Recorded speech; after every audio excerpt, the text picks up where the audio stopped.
Okay. YouTube. Hello, people of YouTube. It's Mike here, and this is a brand new video thing that I thought I'd put together for you guys called Q&A number 1. A few weeks ago, I put out on my other social media, my Instagram and Facebook and stuff, that I basically haven't really had a lot of time with touring and stuff to answer a lot of the questions that you guys have been writing to me. So I thought I'd put together a video, which would be a much more efficient way of doing it. And to make it even more efficient, I want you to say hello to my friend George Lever. George, appear.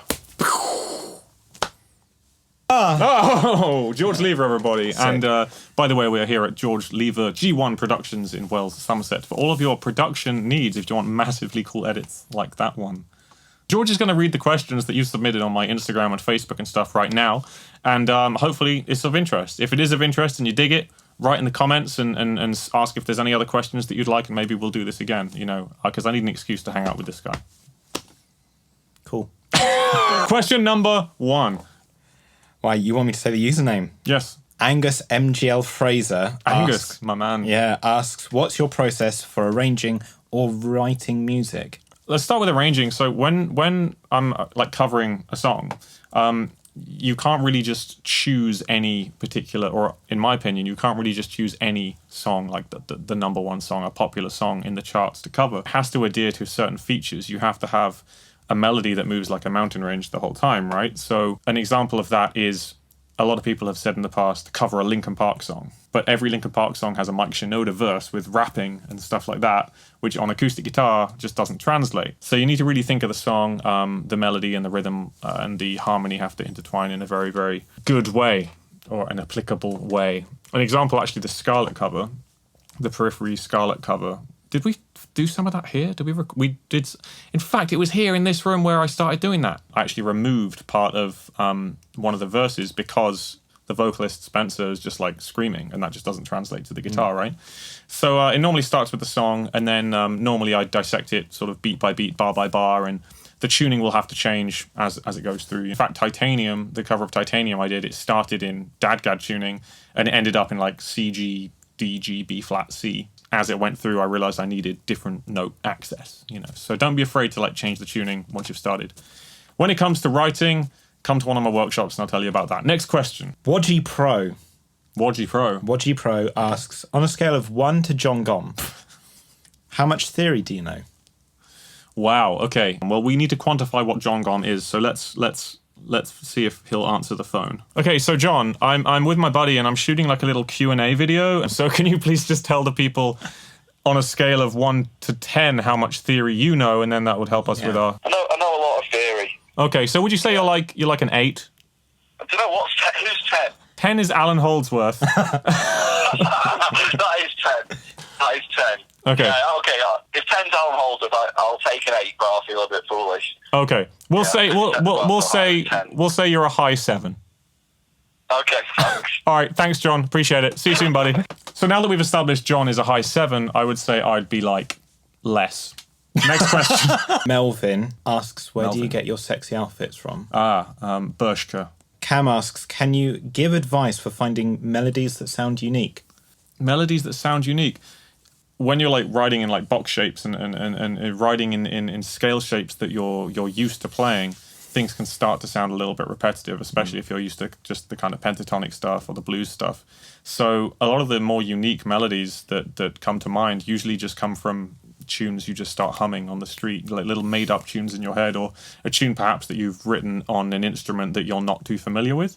So some tunes that I've had and have done in the past with various projects have been written on just like a keyboard or a piano or something. Or the C-board, which do you still have? Yeah, it's just done God damn, I need to get that back. I lent him this guy's C-board a while ago. It's the sickest instrument by a company called Roly, which you should check out. No, it's mega sick. It's mega sick. So yeah, like if you're writing on an instrument that isn't maybe your main instrument, perhaps that'll open up some interesting sort of melodic doors for you. Pun intended. Reynold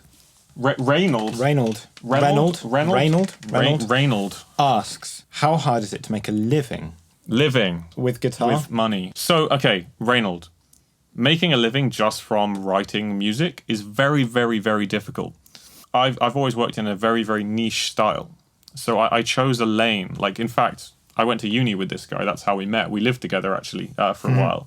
Back in the day.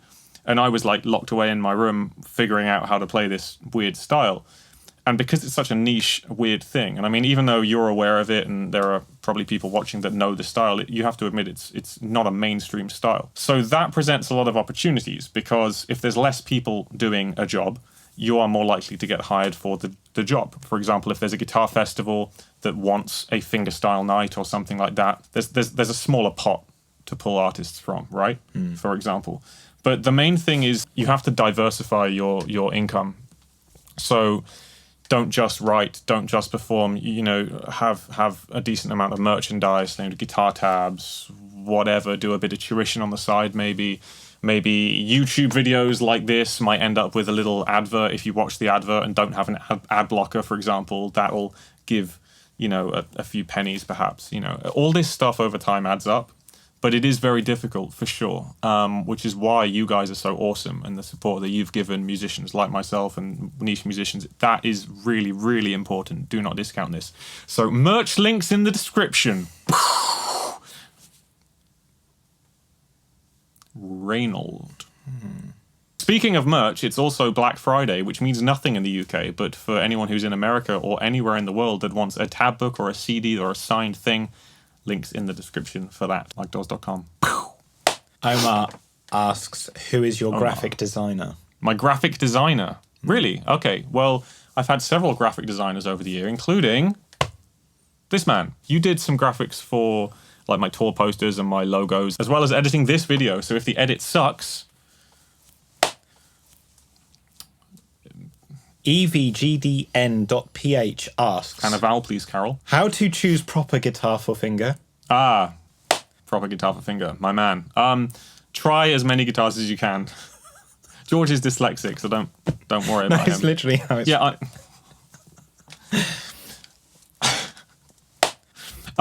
how to choose a proper guitar. Okay, well, a lot of this comes down to personal preference. My first acoustic guitar was basically going into a guitar store in the south of England and just trying as many guitars as possible and finding what worked for me. I came from an electric guitar background, so I really liked guitars that were set up with a very low action and had quite a slim neck, so I gravitated towards a Taylor guitar.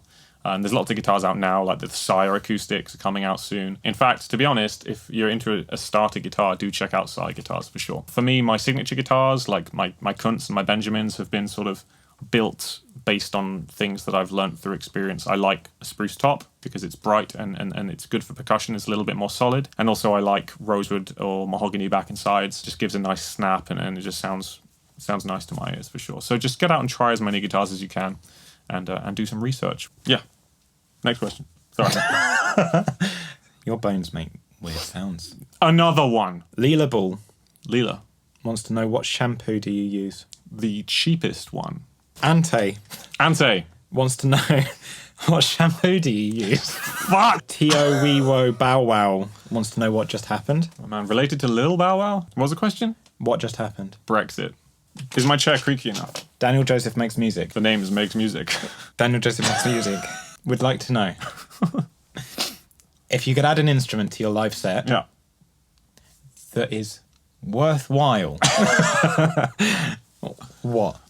Probably... actually, I'm just picking up soon a baritone acoustic guitar. Does that count as a different instrument? No. Well, anyway, with Nick Benjamin down in the south of England, we've made this really cool baritone guitar out of all sustainable woods, fan fret, scratch pad, bass. This is some cool stuff to be announced soon. See the Seaboard by Rowley. It's really cool. It's like this weird silicone-y surface, and you can play all kinds of cool. You'll be able to use your iPad for that live. You wouldn't have to be on a keyboard, would you? Actually, an iPad is a fair instrument to integrate into a show. I just did like a thing in Luxembourg, like a music industry panel thing, and this guy who I met created this crazy app. I'll show it to you later, which is this super intuitive music making app, kind of like Jordan Rudess's Morphwiz stuff. Oh, okay, he knows things. Yeah, but more with beats and stuff. So something like that maybe in the future. We'll see.